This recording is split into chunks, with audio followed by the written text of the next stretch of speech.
and current. Right. But before we get to that, we want to talk about something that's out there lurking that I heard on the radio the other day. Ticks are going to be a huge problem in Michigan this year. Ticks? Yeah, we thought it was bad last year, but apparently this year is going to be like a bumper crop.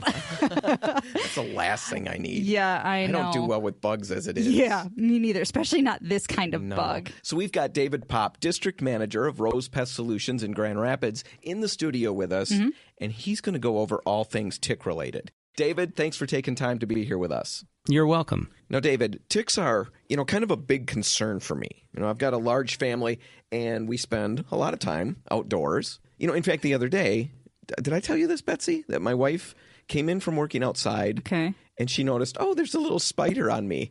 And then we all realized it was a tick. So then there's a lot of screaming, a lot of shouting, and a lot of chaos. Yes. All of a sudden, this whole tick thing got real for me. So, David, what I need to know is, what can I do to keep myself, my family safe, the people that visit?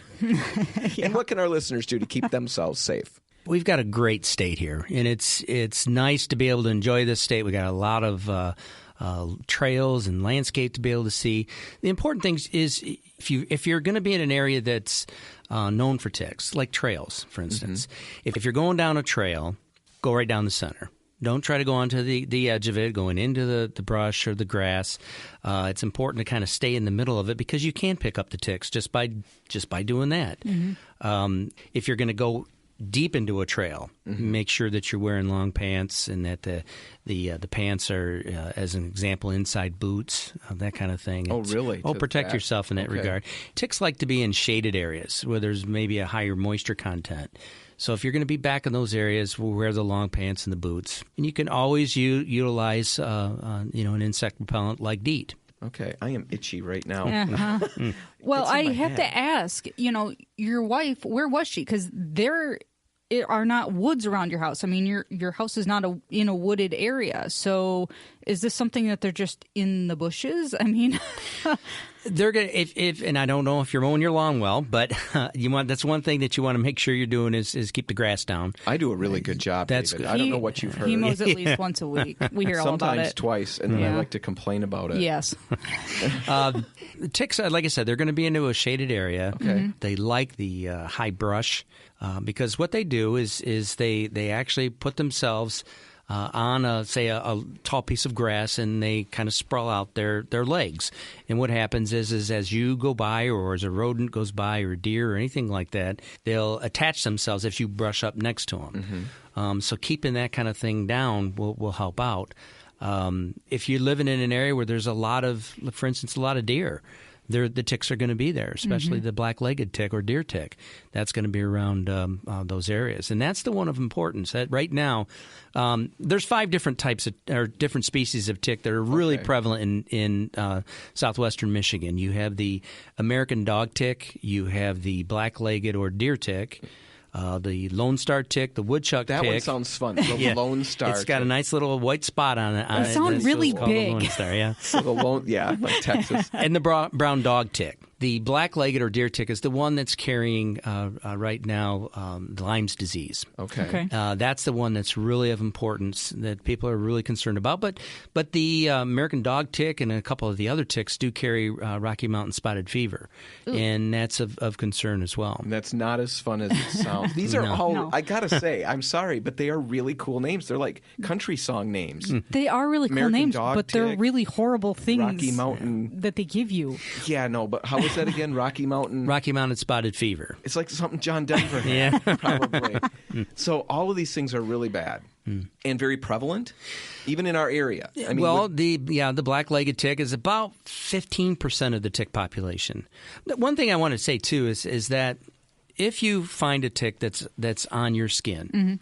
If you find that tick quick enough, and it's already embedded, the actual bacterium that's in the midgut of the tick, all right, actually does not get transferred from anywhere from about 36 to 48 hours. So you have time to be able to remove that tick before any disease transfer happens. How do I remove? Is this something I can do? Yes. Is it a do-it-yourself project? You can do it. But I would caution the old wives' tales. Take a lighted match, fingernail polish, petroleum jelly. Stay away from those. Okay. The best way to remove a tick is to actually take tweezers, which you had mentioned earlier, take the tweezers as close to the skin as possible. Depress the tweezers and gradually put the pressure on to pull it off.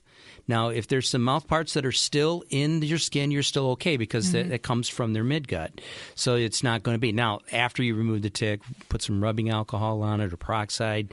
And then it's probably important that you still, because you may not know how long it was there, but put it in some rubbing alcohol and have somebody take a look at it like our company to determine what kind of tick it is. Okay. So, yeah. All right. You're listening to the Repcolite Home Improvement Show, and we're talking about ticks, which is just a lot of fun. We've talked about some of the diseases.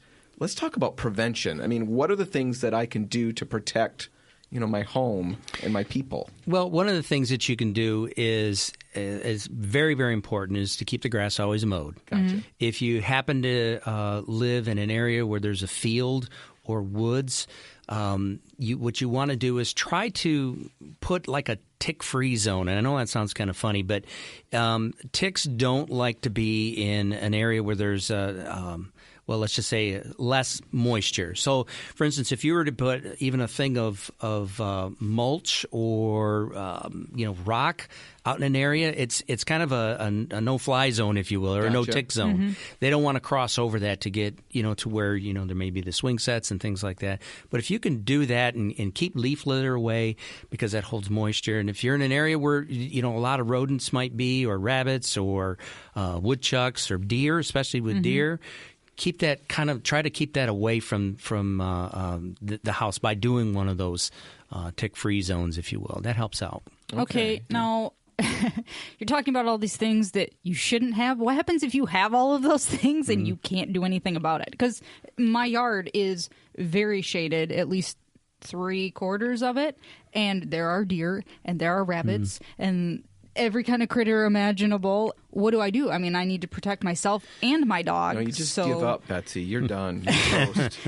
Well, I just try to stay as far away from the trees and the line as possible. Just try to develop a tick immunity. That's your only hope. Yeah. Well, the one thing is, it's just like in with mosquito, utilizing an insect repellent and some DEET. If you're going to enjoy your yard, make sure that when you come in or the kids come in, that you look and for lack of a better word, inspect them to make sure that there's no ticks on them. Because again, like I said earlier, you have time. Even if they embed into the skin, there is time. But it's important to take a look at it, because one of the other things is that if you don't catch it in time, you don't realize that as yourself or kids have been bitten. You got to kind of watch for any signs. Like, for instance, if it happened to be the black-legged or the deer tick, Lyme's disease, I'm sure you may have heard of the bullseye sign, where if they've been bitten and Lyme disease is setting in, look for that bullseye. What is that exactly? Well, it's... So I know how to be terrified when I see it.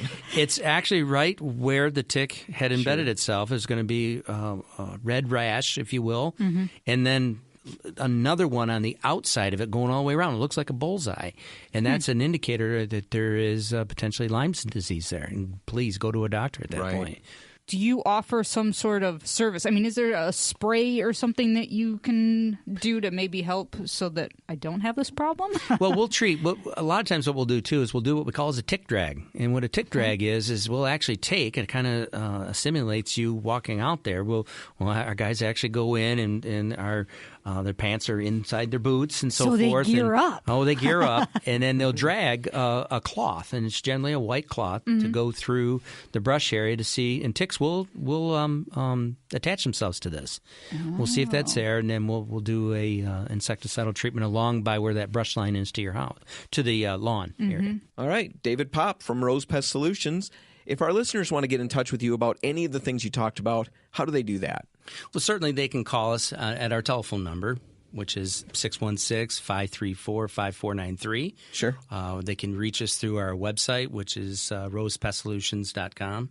Also, we have social media, Facebook, Twitter, all the different forms of social media.